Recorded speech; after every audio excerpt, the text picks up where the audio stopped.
We're talking Saints baseball, and we're here with Coach Mike Davidson. Team will continues its four-game set against Cloud County on Saturday at Brent Gould Field at 1-3. The team started the series on Thursday and ended up with a split, winning the opener and losing the nightcap. Talk about the coach about the doubleheader.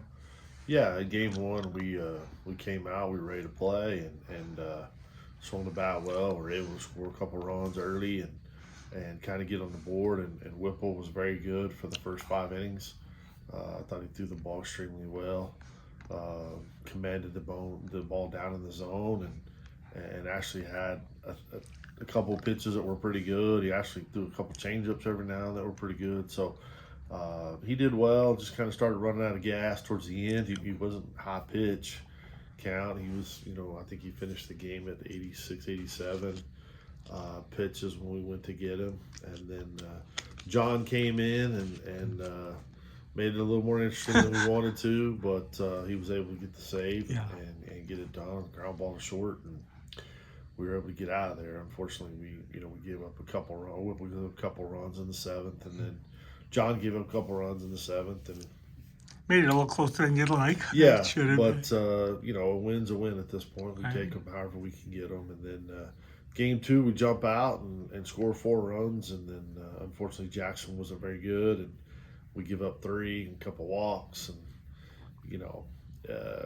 but we still had the lead. We go out and score again, and we kept the lead till about the 5th inning, and then we kind of spit the bit. Jackson came out in the 4th.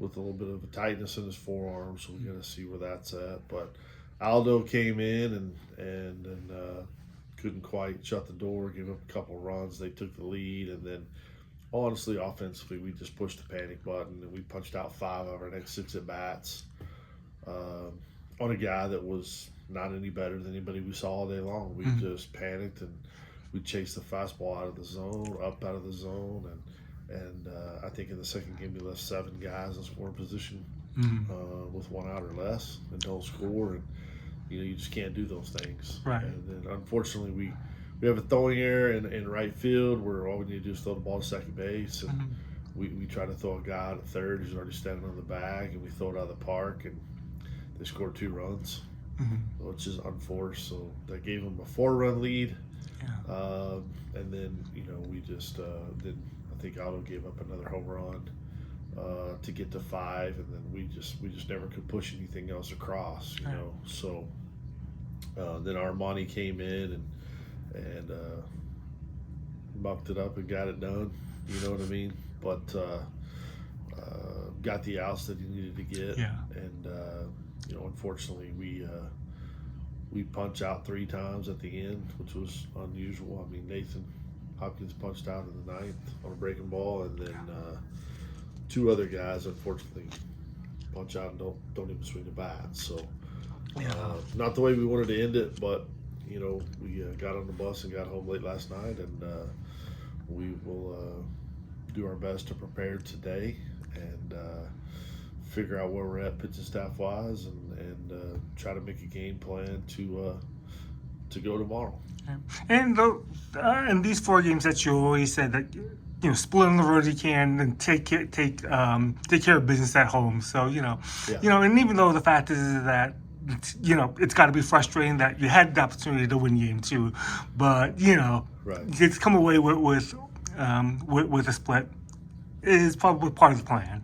Yeah, I mean you're always trying to split on the road, sweep at home, and if you can get 2 on the road, that's a plus, because then you only got to get 1 when you get home. You get 2, it's a bonus. So, it's disappointing when you have the game in your hands, you're controlling the game, and you have the opportunity to take care of business, and we just don't do it. Yeah. Again, you had a player of the week over in the West in Brooks Barber. That's, like I said, I think that's like the 5th player that you've had this season over there. So you've gotten a lot of nice individual performances coming in. So we know that, and they've been different ones. So we sort of know that this team has talent. Yeah, and a lot of it's been offensively. Hoppy and Barber, and then Lane Chansey's jumped in there and done some stuff, and So we've had some guys that way, and we've had a couple offensive. Brooks has jumped in there a couple times for Player of the Week. Yeah. But outside of that, that's kind of where it's been. Mm-hmm. But Barber's got a chance to hit when he stays in the right frame of mind. Freshman who's done a pretty good job of handling the pressures of hitting in the 3-hole as a freshman. Mm-hmm. That was originally going to be, we thought he would probably hit 3 or 4, and Turner would hit 3 or 4, right, kind right. of in that deal with the left-handed guy. And, Turner going down early, it kind of forced Barber into that spot. But he's handled it pretty well and done a good job, and we need him to keep going. The top of our lineup has done a pretty good job. It's just we've got to, when we turn the bottom of the lineup over, we're pretty good. When we don't turn it over, then it's a struggle for us. You know what I mean? And we saw yesterday. Now guys are going to start trying to pitch around Hopkins, Right. With bases open and things like that. He had one at bat where he never got a fastball. I think he had 7 straight breaking balls to walk, and then another at bat they walked him. Unintentionally, intentionally Sure. type deal. So.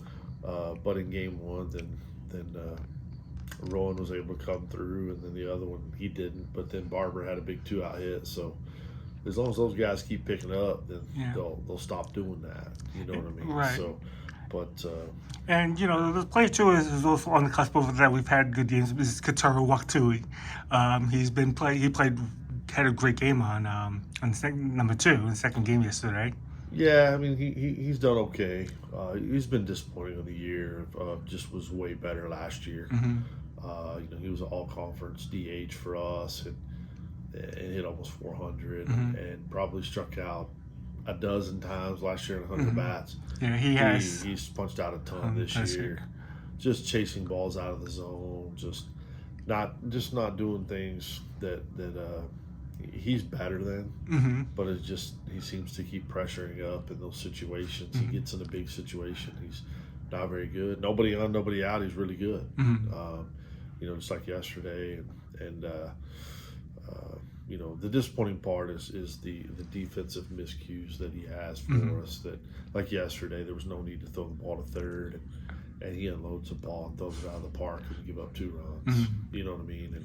And he's done that several times this year, throwing to the wrong bags or just doing those things. So if he needs to clean those little things up, and he's a great kid. He works hard at it, and he's a good kid. But he kind of got a little bit of a sophomore down year. Hopefully he can turn it on right here at the end. Yeah, I mean, like I said, even though he hasn't up to expectations, you've seen the potential, I guess. You've seen the potential out over that he's done this year. So. Yeah. I mean, we all got potential. The bad thing is half of us don't live up to it. That's right. I mean? So hopefully he'll get it going. He's a smart kid. He's a baseball dude. Yep. You know what I mean? So some of us start off quick, and some of us start off late. You know what I mean? The whole thing is to be playing well at the end of the year, and hopefully get a couple guys healthy back on the mound, and see if we can try to do some damage. Yep. All right, so Saints host Cloud County on Saturday at 1 and 3. Again, admission's always free out there. Come on out. It should be a nice day. Come on out and root your Saints. Thanks a lot, Coach. Thanks, man.